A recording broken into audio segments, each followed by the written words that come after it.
Eu nunca imaginei que ouviria isso do meu próprio pai. Não venha para o jantar. Você vai causar constrangimento. Naquele momento, antes mesmo de desligar o telefone, eu entendi que não era apenas rejeição, era algo muito maior.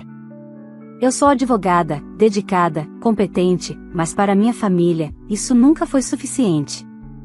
Bastou minha irmã ficar noiva de um juiz federal para eu ser tratada como um problema a ser escondido. O que eles não sabiam é que, ao tentarem me excluir, eles abriram a porta para uma verdade sombria, uma verdade que envolvia interesses, segredos e uma rede de manipulação que eu jamais imaginei. E quando eu comecei a juntar as peças, tudo mudou. Inclusive o destino deles.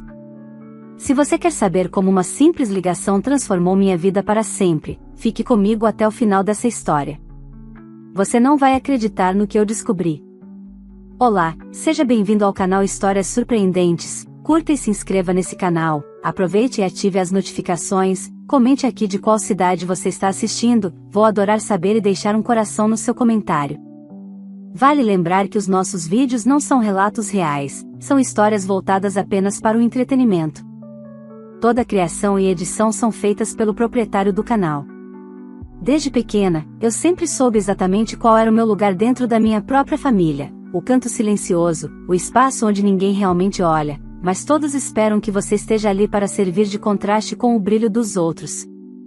Minha irmã, Mariana, sempre foi tratada como a joia da casa, a filha perfeita, a que falava o que meus pais queriam ouvir, a que seguia o caminho que eles consideravam correto.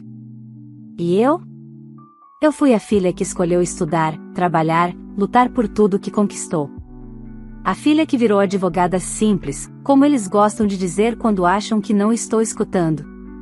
Meu nome é Larissa Alves e, até poucos meses atrás, eu ainda acreditava que um dia meus pais conseguiriam enxergar valor em quem eu me tornei. Eu me dediquei anos à carreira jurídica, estudei até tarde, enfrentei audiências sozinha quando ainda nem tinha voz firme, aceitei ganhar pouco no começo para aprender com quem realmente sabia. Hoje, sou advogada em um dos maiores escritórios de São Paulo. Não virei juíza, promotora ou desembargadora, como eles sonhavam, mas me tornei alguém que eu mesma admiro. Porém, para minha família, especialmente para o meu pai, nada disso parecia importar. A vida de Mariana sempre despertou mais orgulho, o noivado com Rafael, juiz federal, jovem, promissor, a casa grande onde eles morariam, o vestido de noiva escolhido com minha mãe meses antes do anúncio oficial. Tudo era um espetáculo organizado para reforçar que Mariana era a filha certa, enquanto eu era, o que sobrou. A ligação veio na véspera do Dia de Ação de Graças, uma data que minha família adotou mais por influência americana da minha mãe do que por tradição. Todos os anos, eu estava lá, mesmo sem ser vista. Mas naquele dia, às 8 da noite, o telefone tocou e o visor mostrou o nome do meu pai. Atendi com a voz tranquila, mesmo depois de um dia exaustivo de reuniões. Larissa, ele disse, sem nem perguntar como eu estava. Não venha para o jantar amanhã. Fiquei em silêncio. Não por choque, ele sempre foi direto demais, mas porque eu sabia que uma justificativa humilhante viria em seguida. O noivo da sua irmã vai estar lá. Um juiz federal. Muita gente importante. Sua presença iria causar, certo constrangimento. Ele enfatizou cada palavra como se estivesse escolhendo com cuidado, mas soou apenas cruel. Você é só uma advogada simples, acabou de se divorciar, não é apropriado. Senti o peito tão apertado que, por um segundo, achei que minha voz falharia. Mas não. Eu sorri. Um sorriso que ele não viu, mas que mudou tudo dentro de mim. Entendi, pai, respondi calmamente. Não se preocupe. Ele desligou satisfeito, como se tivesse resolvido um problema menor. Mal sabia ele que, naquele instante, algo dentro de mim se rompeu definitivamente e, ao mesmo tempo, algo novo começou a nascer. Não chorei. Não gritei. Não discuti. Apenas deixei o silêncio preencher o apartamento enquanto observava a cidade iluminada pela janela. Pela primeira vez, eu realmente entendi o lugar que meus pais tinham escolhido para mim. Não era um mal-entendido, não era uma fase, não era excesso de expectativas. Era rejeição. Clara. Fria. Deliberada. E eu? Bem, eu finalmente parei de tentar ser aceita. E quando uma mulher para de pedir permissão para existir, ela se torna perigosa para quem sempre tentou diminuí-la. A história do que veio depois não é sobre vingança impulsiva, mas sobre consequências naturais, inevitáveis, para quem acreditou que podia me esmagar sem que eu sequer percebesse. E essa foi a última vez que eles tiveram controle sobre mim.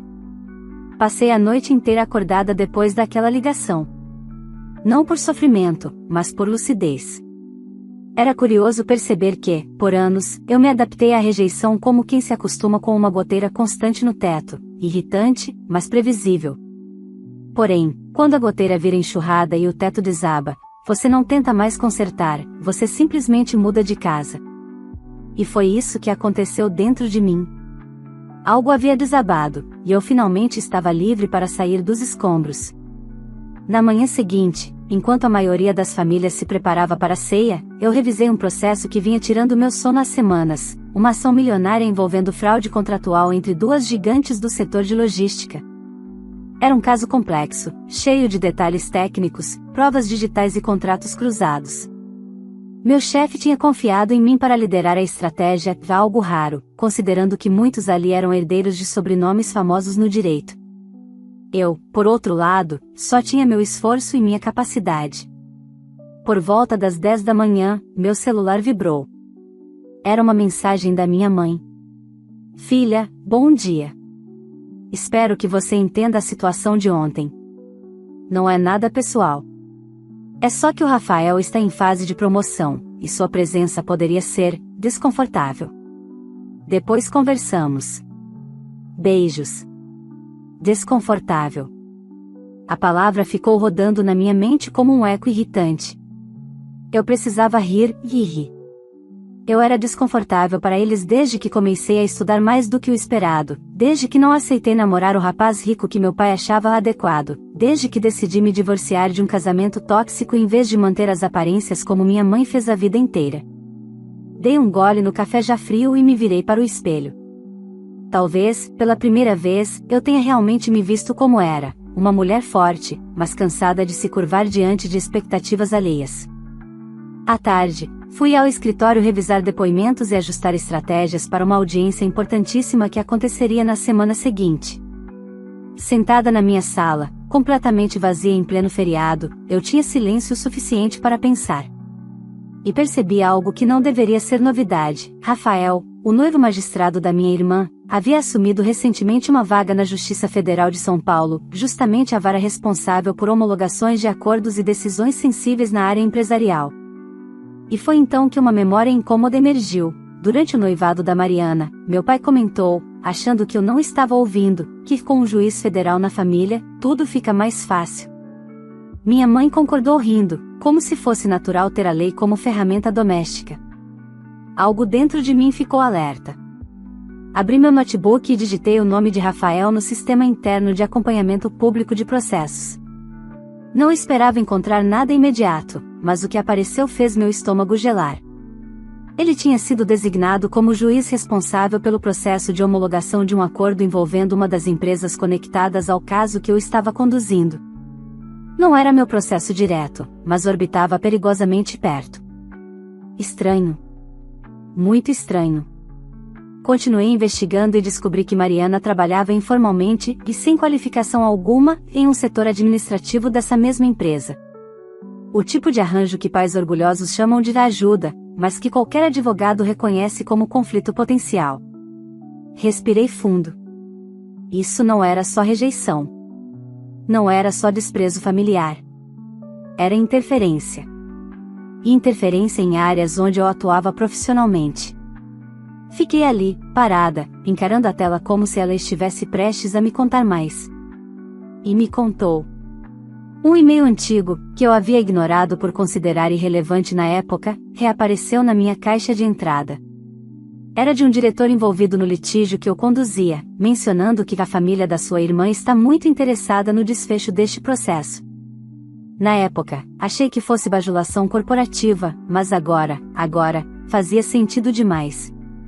A exclusão do jantar, as mensagens evasivas, o cuidado exagerado em preservar a imagem perfeita da Mariana ao lado do juiz, Tudo isso era peça de um quebra-cabeça muito maior. Eu os incomodava não apenas por existir, mas porque eu era um risco profissional. Se eu descobrisse algo que prejudicasse os interesses deles, ou do futuro genro juiz, eu poderia derrubar muito mais do que jantares familiares. Eu podia derrubar carreiras. E foi nesse instante que percebi que aquela ligação não tinha sido um ataque emocional. Tinha sido uma prevenção. Uma barreira. Uma tentativa de me manter longe, bem longe, daquilo que eles não queriam que eu visse. Fechei o notebook devagar, como quem fecha um caixão. A partir daquele momento, a história deixava de ser sobre uma filha rejeitada buscando aceitação. Era sobre uma advogada experiente que finalmente entendia o jogo. E eu estava pronta para jogar também. No domingo de manhã, enquanto metade do país postava fotos do jantar de ação de graças improvisado, peru, mesa decorada, parentes sorrindo falsamente, eu estava sentada no sofá, com o notebook no colo, espalhando documentos pela sala como se estivesse montando um quebra-cabeça de 1000 peças. Mas, ao contrário de outros casos, esse não era apenas sobre empresas, fraudes ou contratos. Era sobre mim.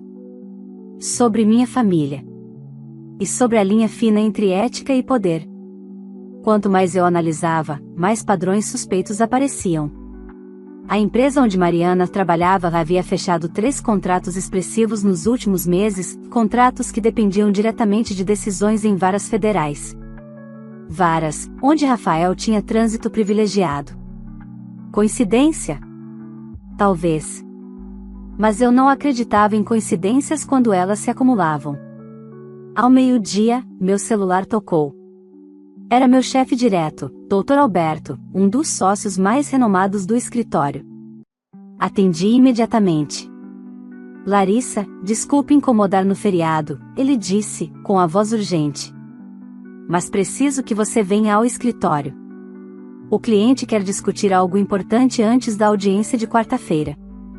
Claro. Eu estaria lá. Quando cheguei, encontrei a sala de reuniões com luzes acesas e 3 pessoas esperando, Dr. Alberto, o diretor jurídico da empresa que eu representava e um consultor de compliance que eu não conhecia. Havia café, papéis espalhados e um clima pesado no ar, como o prenúncio de uma tormenta. Larissa, o diretor começou, descobrimos algo esta manhã. Algo delicado. Ele deslizou um documento para mim. Meu coração acelerou. Era um e-mail de Mariana, minha irmã, que enviado para um gerente da empresa, citando, entre outras coisas, detalhes sobre o processo em que eu atuava. Detalhes que só alguém com acesso interno poderia saber.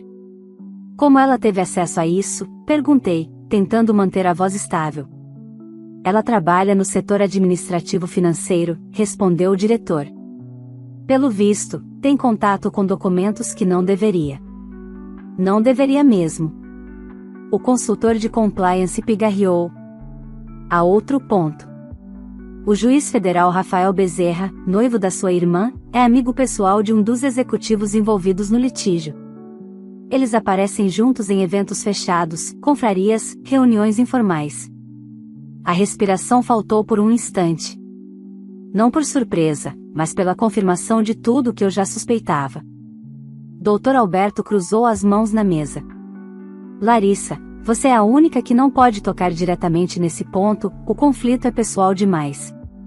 Mas precisamos analisar se existe risco de interferência indevida. Pela primeira vez em anos, eu senti o peso do sobrenome da minha família me puxando para baixo, como se cada decisão deles fosse uma âncora presa ao meu tornozelo. Vocês acham que eles estão usando o Rafael para influenciar o processo? Perguntei. O diretor hesitou. Não sabemos. Mas algo está errado. Saí do escritório horas depois com uma pasta carregada de documentos e a mente fervendo. No elevador, a sensação de estar caminhando em um campo minado só aumentava. Cada nova informação revelava mais do que eu estava emocionalmente preparada para admitir. Minha própria família poderia estar envolvida em manobras que afetavam minha carreira. E a pior parte? Eles não imaginaram que eu seria capaz de perceber. Sempre me subestimaram tanto que nem sequer cogitaram me ver como uma ameaça. No caminho para casa, decidi dar um passo que estava adiando, ligar para minha amiga e investigadora particular, Ana Paula. Eu confiava nela havia anos, discreta, competente e direta ao ponto. Ana, preciso de um levantamento, eu disse assim que ela atendeu. Relações profissionais e pessoais entre Rafael Bezerra, minha irmã Mariana Alves e a empresa Transvale, além de outros contratos públicos que passaram por varas federais. É urgente. Ela não fez perguntas, apenas respondeu, entendido.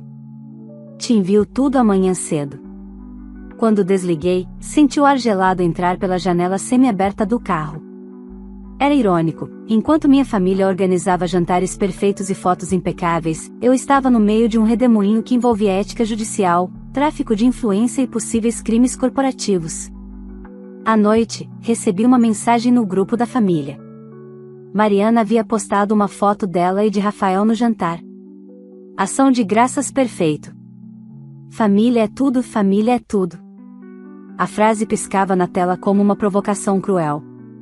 Teclando devagar, escrevi uma resposta curta no privado para ela, linda foto. E só. Não era hora de confrontos emocionais. Era hora de estratégia. No dia seguinte, às 7 da manhã, recebi o relatório da Ana. Abri com calma, mas conforme lia, minha mão começou a tremer. Rafael havia participado de encontros e reuniões com 2 diretores envolvidos no litígio. Mariana, por sua vez, tinha recebido transferências bancárias a título de bônus que não batiam com sua suposta função administrativa. Além disso, registros mostram que meu pai encontrou-se com um dos executivos em um clube de golfe da Zona Sul na semana anterior, encontro totalmente incompatível com a rotina dele. Aquilo não era coincidência. Não era exagero da minha cabeça. Era esquema. Esquema que envolvia minha família. E eu? Eu era o obstáculo. O perigo. O risco que precisava ser afastado, nem que fosse por uma ligação fria na véspera do jantar. Fechei o relatório e respirei fundo. Eles fizeram a primeira jogada. Agora era minha vez. Na segunda-feira, cheguei cedo ao escritório. Cedo demais. As luzes do corredor ainda estavam apagadas e o silêncio quase era reconfortante, não fosse o peso que eu carregava desde a noite anterior. Coloquei o café sobre a mesa, abri o notebook e deixei os arquivos do relatório da Ana espalhados diante de mim. Não dava mais para fingir que aquilo era coincidência. Havia uma teia, e minha família estava presa nela, ou talvez ajudando a tecer. Por volta das 8, Dr. Alberto entrou na minha sala sem bater, um gesto raro vindo dele. Fechou a porta com cuidado. Larissa, precisamos conversar antes da reunião com o cliente. Endireitei-me na cadeira. Há mais alguma coisa? Perguntei. Ele me entregou um envelope pardo. Dentro, havia uma intimação. Não judicial, interna. Um aviso da diretoria do escritório solicitando que eu esclarecesse um possível conflito ético envolvendo minha participação no caso. Fiquei em choque por alguns segundos. Má fé, murmurei, lendo o documento de novo, como se as palavras pudessem mudar na segunda leitura. Não é acusação, Dr. Alberto disse rapidamente. É uma formalidade exigida pela diretoria. Alguém enviou uma denúncia anônima dizendo que você teria acesso privilegiado ao juiz Rafael Bezerra por motivos pessoais. Meu coração parou por um instante. Eu não precisava de explicação. Eu sabia exatamente quem tinha feito aquilo. Eles estão tentando me afastar do caso, concluí. Dr. Alberto concordou com expressão tensa. É uma tentativa clara. Não caiu bem entre os diretores, mas precisamos agir com inteligência. Respirei fundo, deixando a ironia da situação me invadir. Enquanto eu investigava a influência de Rafael no processo, alguém, muito provavelmente Mariana ou até meu próprio pai, havia tentado transformar isso contra mim. Só que eles cometeram um erro crasso, subestimaram minha capacidade de defesa. Vou responder à diretoria com provas, eu disse, puxando o relatório da Ana. Inclusive com informações que podem interessar ao setor de compliance. Os olhos de Alberto se arregalaram levemente. Ele sabia que, se aquelas informações envolvessem indícios de corrupção judicial, o caso tomaria proporções muito maiores do que uma simples disputa societária. Larissa, você tem certeza de que quer seguir por esse caminho? Ele perguntou, quase num sussurro. Tenho, respondi sem hesitar. Eles fizeram a primeira denúncia. Agora eu respondo com fatos. No fim da manhã, apresentei meu relatório à diretoria. Foram 40 minutos intensos, com perguntas afiadas, olhares desconfiados e um silêncio absoluto quando citei vínculos financeiros entre minha irmã e diretores da empresa adversária. Eu não mencionei minha família além do necessário. O foco era profissional. Sempre profissional. Quando terminei, o presidente da banca respirou fundo. Doutora Larissa, diante das evidências apresentadas, retiraremos imediatamente a notificação interna. E abriremos uma investigação independente. Saí da reunião com a sensação de que tinha vencido a primeira batalha, mas a guerra estava apenas começando. À tarde, enquanto revisava a pauta da audiência da semana, recebi uma ligação desconhecida. Atendi no segundo toque. O que você pensa que está fazendo? Era a voz do meu pai. Baixa, irritada, controlada, o tipo de tom que ele usava quando já tinha perdido a linha, mas queria parecer racional mantendo minha integridade profissional, respondi friamente. Você colocou sua irmã numa situação difícil, ele continuou. E está tentando prejudicar o Rafael. Isso é coisa séria demais para suas ambições pessoais. Engoli a vontade de rir. Ambições pessoais. Segundo minha família, tudo que eu fazia era interpretado como egoísmo ou inadequação. Se minha irmã e o noivo dela estão envolvidos em algo ilegal, isso não foi decisão minha. E sim deles, retruquei. Não fale assim da sua família, ele rosnou. Vocês deixaram claro que eu não faço parte dela. A linha ficou em silêncio por alguns segundos. Depois, ele falou algo que me gelou. Você não sabe com quem está mexendo. Desliguei sem responder. Não havia mais espaço para ameaças veladas. No dia seguinte, recebi novos documentos de Ana Paula. Mais provas. Mais conexões. Mais motivos para acreditar que o envolvimento de Mariana e Rafael era muito maior do que eu imaginava. E, como se o universo tivesse decidido confirmar minhas suspeitas, recebi uma mensagem inesperada do diretor jurídico da empresa que eu representava. Doutora Larissa, gostaríamos de informar que recebemos uma proposta de acordo, extremamente vantajosa, mas condicionada à sua exclusão da liderança do caso. Fiquei paralisada. Eles realmente estavam tentando me derrubar de todos os lados. Respirei fundo e liguei imediatamente para o diretor. E qual é a posição da empresa? Perguntei. Não aceitamos. Queremos você no caso. A resposta me pegou de surpresa. Mas precisamos conversar pessoalmente. Há algo acontecendo por trás disso, e não temos clareza total. Marcamos uma reunião para o dia seguinte. Quando desliguei, me permiti encostar na cadeira e fechar os olhos. A engrenagem estava girando rápido. Minha família estava envolvida demais. E, no meio desse turbilhão, eu começava a enxergar algo mais profundo. Aquilo não era apenas uma disputa judicial. Era uma tentativa de silenciar uma advogada que eles nunca acreditaram ser capaz de enfrentá-los. Mas agora era tarde demais.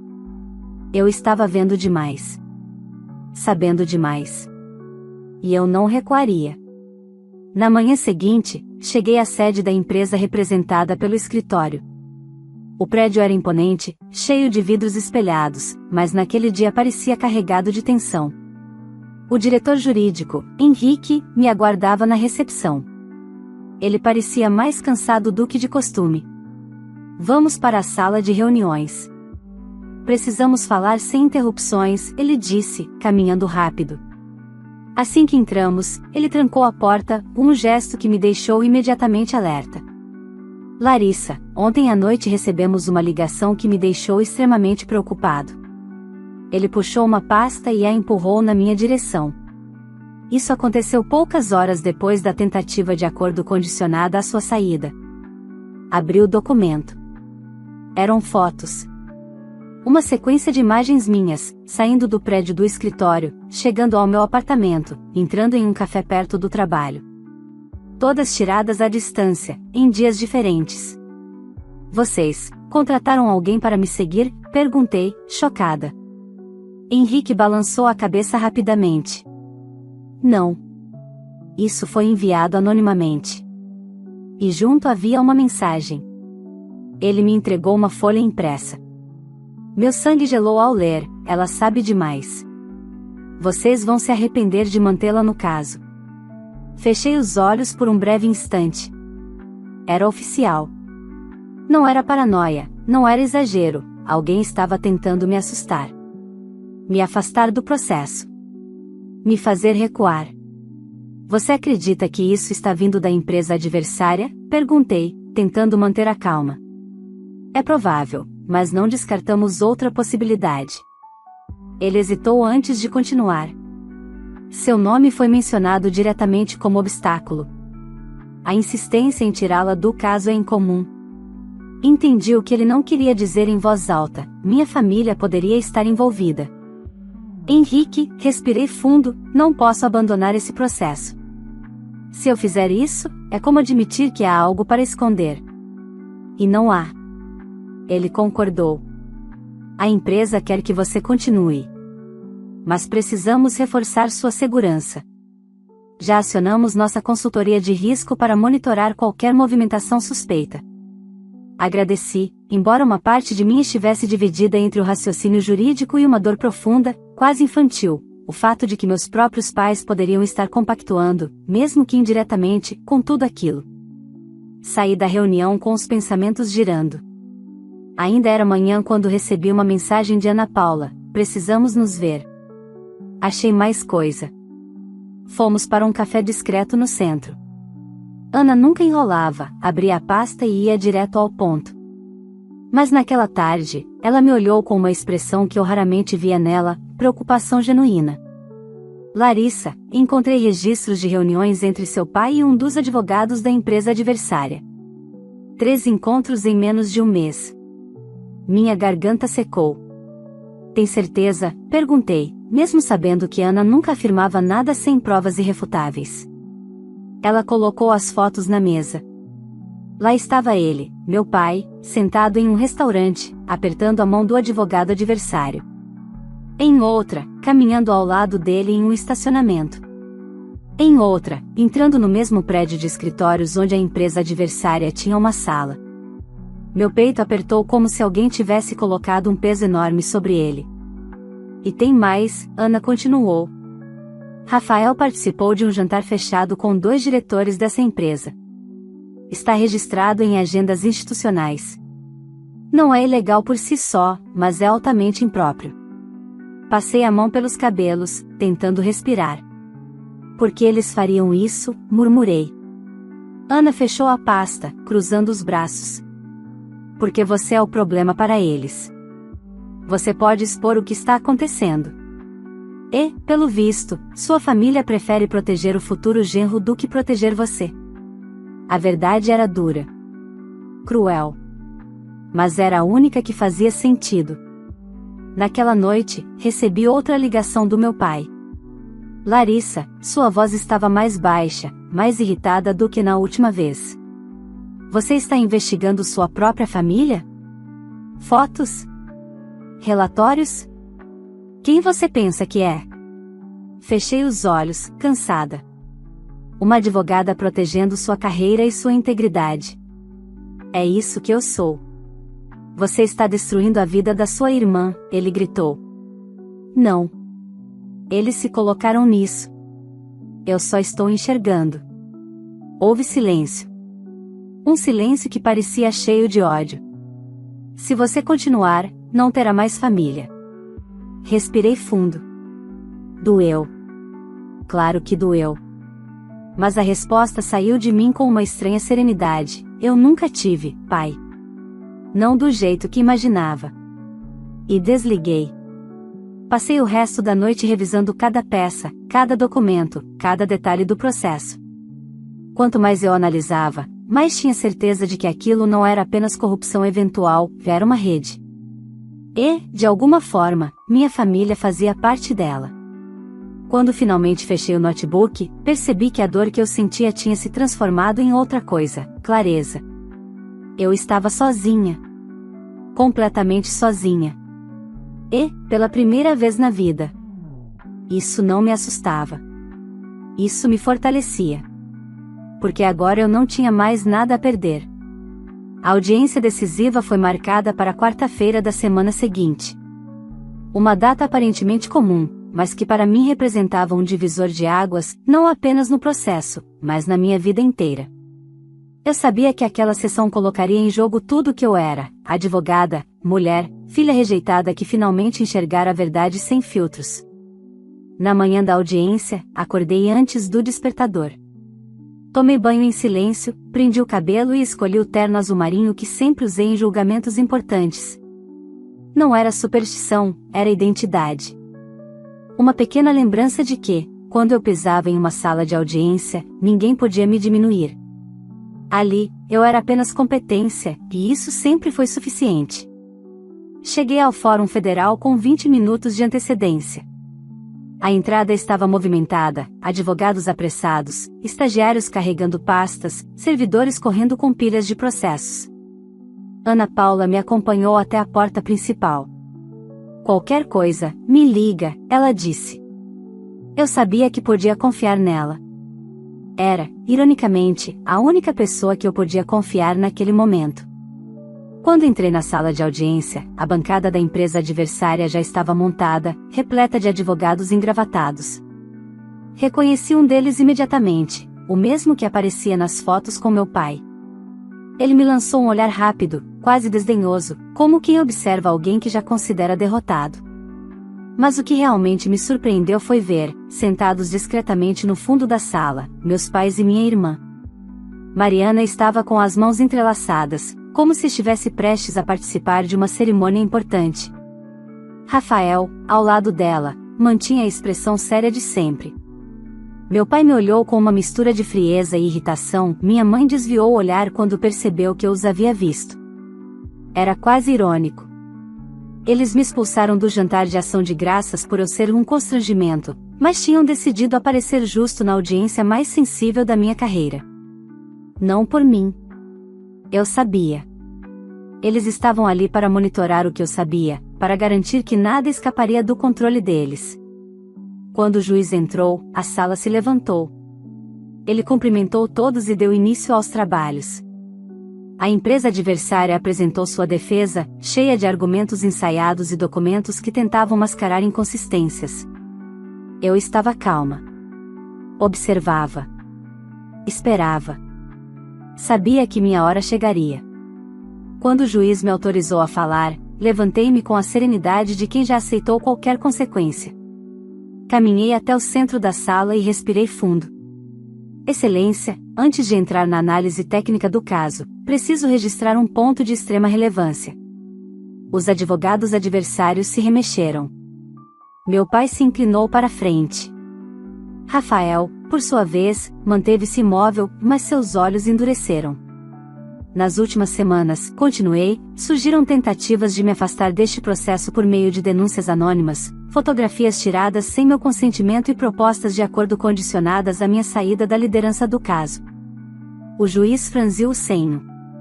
Além disso, vieram à tona indícios de que pessoas externas ao conflito, mas com laços pessoais com membros da empresa adversária, participaram de encontros discutíveis com a intenção de influenciar o resultado. O advogado adversário se levantou abruptamente. Protesto. A advogada está insinuando que estou apresentando fatos. Minha voz cortou o ar como lâmina. E tenho provas documentais, testemunhais e registros de movimentação financeira que sustentam cada afirmação. O juiz pediu silêncio e me autorizou a continuar. O ambiente mudou. De repente, cada palavra minha parecia ecoar mais alto do que deveria. Excelência, minha atuação neste processo sempre foi estritamente profissional. Mas descobri, contra a minha vontade, que indivíduos diretamente ligados a mim tentaram agir para manipular ou influenciar decisões, colocando em risco não apenas este processo, mas a integridade do sistema como um todo. Parei por um instante. E então finalizei, com a voz firme, sem tremer, e deixo claro que não compactuo com isso. Não tenho vínculo com essas práticas. Pelo contrário, trago tudo à luz justamente para impedir qualquer interferência externa. A sala ficou em silêncio. Profundo. Denso. Meu pai baixou a cabeça. Mariana olhou para Rafael com pânico evidente.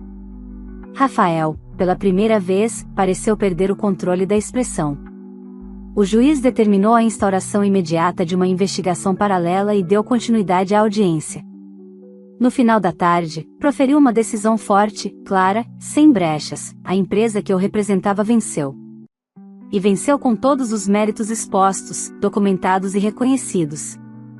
Quando saí da sala, jornalistas tentavam aproximar-se, mas Ana me puxou discretamente para o lado. Você sabe que isso vai cair na imprensa, né? Essa investigação, esse envolvimento, concordei. Que caiam. A verdade sempre cai. Enquanto caminhava para o estacionamento, ouvi meu nome. Larissa, espera. Era minha mãe. Ela vinha apressada, com um olhar desesperado, como se esperasse que eu parasse. Atrás dela, meu pai permanecia rígido, e Mariana tentava disfarçar o pânico. Filha, por favor, a gente precisa conversar. Olhei para ela como quem olha para estranhos. Vocês me chamaram de inconveniente. Me expulsaram de casa. Me deixaram sozinha quando tudo isso começou. Agora querem o quê? Que eu proteja vocês. Não foi isso que quisemos, minha mãe começou. Foi exatamente isso, interrompi. Eles ficaram parados, em silêncio. Pela primeira vez, percebi que estavam com medo. Não de mim, mas do que eu poderia revelar. Respirei fundo, ajustei minha pasta no ombro e disse, com calma, vocês não precisam se preocupar. Eu nunca farei nada por vingança. Só faço o que é certo. Então, podemos recomeçar, Mariana tentou, com a voz fraca. Balancei a cabeça. Não. Eu sigo minha vida. Vocês sigam a de vocês. E virei as costas sem olhar para trás. Ali, naquele estacionamento cinzento, compreendi uma verdade libertadora: família não é obrigação, é escolha. E eu não escolheria mais carregar quem sempre tentou me diminuir. Eu saí dali mais leve, mais forte e, principalmente, livre. Se essa história tocou você de alguma forma, não esqueça de deixar o seu like, porque isso ajuda muito o canal a alcançar mais pessoas que também gostam de histórias fortes, emocionantes e cheias de superação como essa. Se você ainda não é inscrito, aproveite agora para se inscrever no canal e ativar o sininho, porque todos os dias tem conteúdo novo por aqui, histórias reais, dramas familiares e relatos intensos que fazem a gente refletir sobre a vida e sobre nós mesmos. E claro, compartilhe esse vídeo com alguém que você acha que precisa ouvir essa mensagem de coragem, determinação e liberdade emocional. Às vezes, uma história como essa pode ajudar alguém a encontrar força para se posicionar e mudar sua própria vida. Agora eu quero saber de você. Você faria o mesmo que a filha fez? Teria coragem de se afastar da própria família depois de tudo que ela descobriu e enfrentou? E me conta também, de qual cidade você está assistindo o vídeo? Eu adoro ver vocês nos comentários e sempre deixo um coração para quem participa. Escreve aí embaixo, estou te esperando. Vale lembrar que os nossos vídeos não são relatos reais, são histórias voltadas apenas para o entretenimento. Toda a criação e edição são feitas pelo proprietário do canal.